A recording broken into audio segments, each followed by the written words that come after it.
Question number first में दृश्य प्रकाश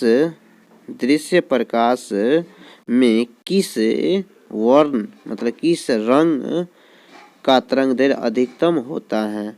तो बैगनी, लाल, नीला और पीला। तो क्वेश्चन नंबर फर्स्ट का सही आंसर हो जाएगा option number B. Option number B लाल रंग हो जाएगा। जब तरंग दैर्ध्य अधिकतम पूछे तो लाल रंग, जब न्यूनतम पूछेगा तो बैगनी रंग। तो अधिकतम पूछा गया है तो इसीलिए इस क्वेश्चन का आंसर लाल रंग हो जाएगा। शक्ति का ऐसा मात्रक पूछता है तो क्या होता है? शक्ति का ऐसा मात्रक वाट हो जाता है। Option B. वोल्ट जो है विभवांतर का ऐसा मात्रा हो जाता है। जूल जो कार्य या ऊष्मा का ऐसा मात्रा हो जाता है। और कूलम हो जाएगा किसका ऐसा मात्रा? कूलम हो जाएगा आवेश का SI मात्रा। तो यहाँ शक्ति का SI मात्रा पूछा गया, इसीलिए इस क्वेश्चन का आंसर हो जाएगा वाट। क्वेश्चन नंबर 3 में विद्युत बल्ब का तंतु बना होता है। विद्युत बल्ब का तंतु बना होता है तो विद्युत बल्ब का तंतु जो किससे बना होता है? टंगस्टन का बना होता है विद्युत बल्ब का तंतु। क्वेश्चन नंबर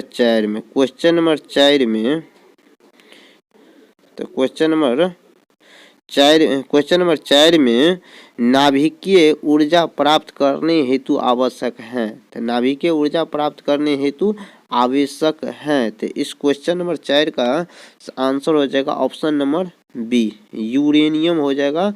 तो नाभिकीय ऊर्जा प्राप्त करने के लिए हेतु आवश्यक है, तो इस क्वेश्चन का आंसर यूरेनियम हो जाएगा, याद रखिएगा। क्वेश्चन नंबर 5 में ग्लोबल वार्मिंग के लिए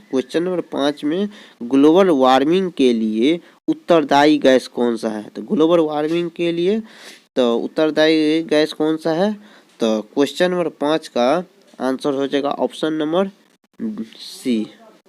ऑप्शन नंबर सी हो जाएगा का CO2 यानी carbon dioxide gas global warming के लिए उत्तरदायी गैस है। क्वेश्चन नंबर 6 में द्विखंडन होता है अमीबा में, पैरामीशियम में, लिस्मेनिया में, इनमें से सभी। तो द्विखंडन पूछा गया तो द्विखंडन इनमें से सभी में हो जाएगा, क्यों? अमीबा में भी और पैरामीशियम और लिस्मेनिया में भी द्विखंडन होता है इसमें। क्वेश्चन नंबर 7 में फूल में नर प्रजनन अंग होता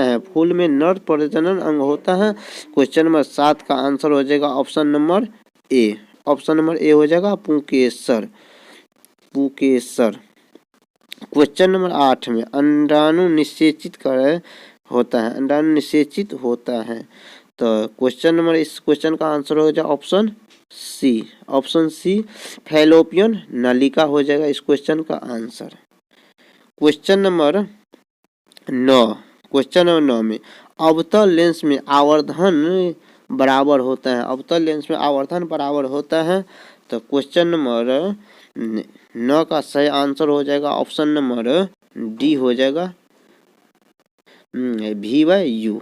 जब अवतल लेंस में आवर्धन का मान पूछा है तो V/U हो जाता है। जब इसी में अवतल दर्पण में पूछेगा तो आवर्धन का मान क्या हो जाता है? -V/, तो यहाँ हो जाता है क्या? -V/U हो जाएगा। तब आंसर इस क्वेश्चन का तब हो जाता -V/U। तो इस क्वेश्चन का भी फिलहाल आंसर V/U हो जाएगा। क्वेश्चन नंबर 10 में गोलीय दर्पण का फोकांतर और वक्रता त्रिज्या के बीच में संबंध। गोलीय दर्पण के फोकांतर और वक्रता त्रिज्या में, तो गोलीय दर्पण का फोकांतर है तो F बराबर फार्मूला हो जाता है R/2। तो ये फॉर्मूला होता है F बराबर R/, और इसी को क्रॉसिंग गुना करने पर तो R बराबर क्या हो जाएगा? तो 2F। तो ये कौन सा ऑप्शन में है? तो F ऑप्शन सी F बराबर R/2, और ऑप्शन ए में भी है R बराबर 2F। तो 2F हो जाएगा। इस क्वेश्चन का आंसर हो जाएगा ऑप्शन ए और ऑप्शन सी, ये दोनों हो जाएगा बोथ इस क्वेश्चन का सही आंसर। संगमरमर का रासायनिक सूत्र होता है। तो संगमरमर का रासायनिक सूत्र याद रखिएगा CaCO3 हो जाएगा। इसी को कैल्शियम कार्बोनेट भी बोलते हैं। क्वेश्चन नंबर 12 में सिंगल बॉन्ड COOH की अभिक्रियाशील मूलक को क्या कहते हैं? अभिक्रियाशील मूलक को क्या कहते हैं? अभिक्रियाशील मूलक को अम्ल कहते हैं। अम्ल कहते हैं। इसी को कभी कभार कार्बोक्सिलिक अम्ल भी बोलते हैं। तो यहाँ पर ईथर का क्रियाशील मूलक क्या है? तो ईथर का क्रियाशील मूलक सिंगल बॉन्ड O और सिंगल बॉन्ड हो जाएगा। इसी तरह से एल्डिहाइड का पूछेगा तो क्या हो जाएगा? एल्डिहाइड का हो जाएगा सिंगल, तो फॉर्मूला तो सिंगल बॉन्ड CHO। और कीटोन का पूछेगा तो क्या हो जाएगा?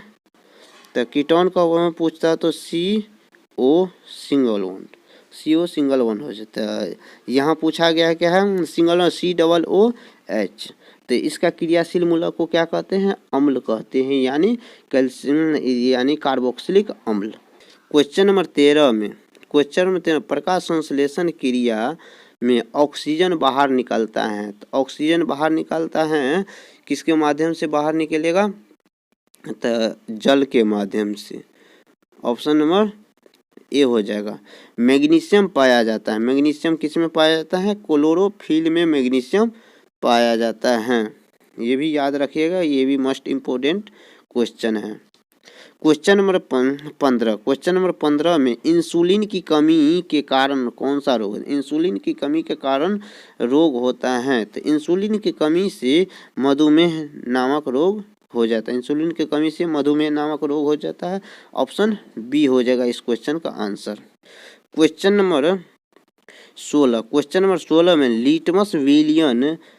लिटमस विलियन बैगनी रंजक होता है। लिटमस विलियन बैगनी रंजक होता है जो किससे निकाला जा सकता है? निम्नलिखित किससे निकाला जा सकता है? तो कोई लिटमस विलियन में बैगनी रंग किससे निकाला जाता है? तो लाइकेन से बैगनी रंग निकाला जाता है। इस क्वेश्चन का आंसर हो जाएगा ऑप्शन ए, लाइकेन। जब सोडियम हाइड्रोक्साइड से अभिक्रिया करता है तो कौन सा उत्पाद बनता है? कौन सा उत्पाद बनता है? तो इस क्वेश्चन का आंसर हो जाएगा ऑप्शन नंबर डी, Na2ZnO2 और प्लस H2 गैस। तो क्वेश्चन का आंसर हो जाएगा option number D. Question number 18 में किसी भी उदासीन विलयन का pH मान हो जाता है क्या? 7। उदासीन विलयन का pH मान हो जाता है 7। अम्लीय विलयन का pH मान हो जाता है 0 से लेकर 7 से कम। और अम्लीय विलयन ये हो जाएगा, अम्लीय विलयन का pH मान 0 से लेकर 7 से कम। और क्षारीय विलयन का pH मान हो जाता है 7 से अधिक और 7 से अधिक 14 तक। कहाँ तक? 14 तक। ये हो जाता है 14 तक, ये हो जाएगा क्षारीय विलयन का pH मान। क्वेश्चन नंबर 19 में बेकिंग सोडा का रासायनिक सूत्र है। तो इस क्वेश्चन का आंसर हो जाएगा ऑप्शन नंबर ए, NaHCO3 हो जाएगा बेकिंग सोडा। एक्वारेजिया मिश्रण में HCl और